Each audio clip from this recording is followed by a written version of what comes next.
Helsby MP had his sentence suspended last month after the argument in October 2024. One person's been taken to a hospital after an oil tanker and cargo ship. I'm going to go with finger post. Tongue, Scottish Highlands, 6:45. Finger post, 6:33. Saundersfoot, Pembrokeshire, 6:42. Hand Cross, West Sussex, 6:23. And Burnfoot, Londonderry, 6:58. So no points for Matt at all because they're dancing in the streets of Hand Cross in West Sussex tomorrow at 6:23.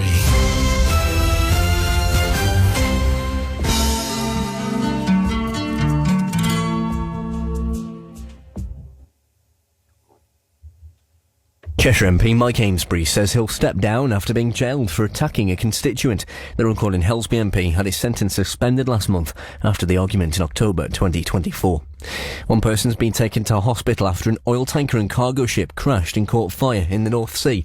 36 other people from both vessels are safe and accounted for. A man's in a serious condition in hospital after a shooting in Netherton. Police were called to Killen Green Park at 11:15 on Friday morning, where a man in his 20s who'd been shot in the arm was found by paramedics. A 27-year-old man from Netherton is being questioned on suspicion of attempted murder.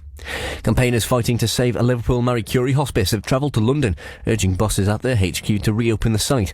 Staff and supporters from the hospice in Walton have also handed over a petition signed by around 2,500 people. And Tranmere have confirmed interim boss Andy Crosby will stay in charge of the side until the end of the season. He was given the position after the sacking of Nigel Adkins last month. His side are just 4 points off the relegation zone. That's the latest. I'm Owen Aarons.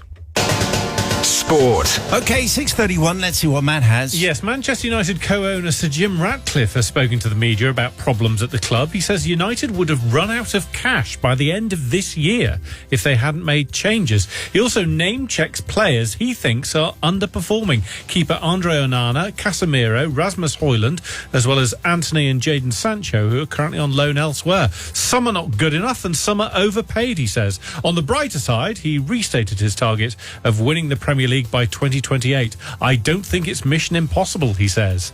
A sacking in the Women's Super League. Manchester City have dismissed head coach Gareth Taylor with the side fourth in the WSL, 12 points adrift of leaders Chelsea. City say they pride themselves on competing at the top of the WSL. Unfortunately, results this season have not reached this high standard. Nottingham Forest have lost their appeal against the size of the fine they were handed for a social media post about VAR official Stuart Atwell.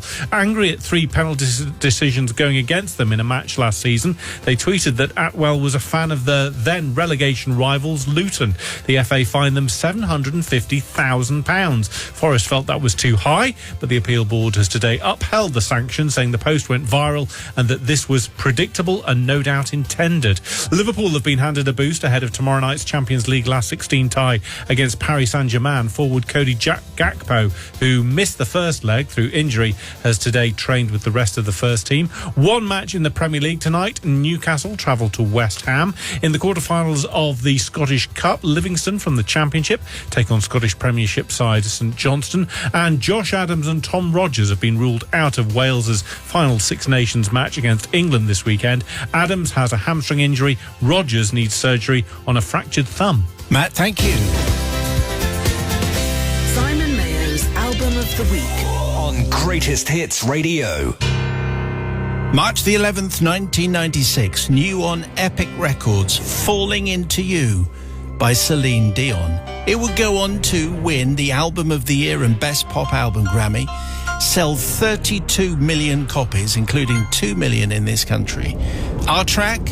Well, Andrew Lloyd Webber said this is the greatest love song ever written.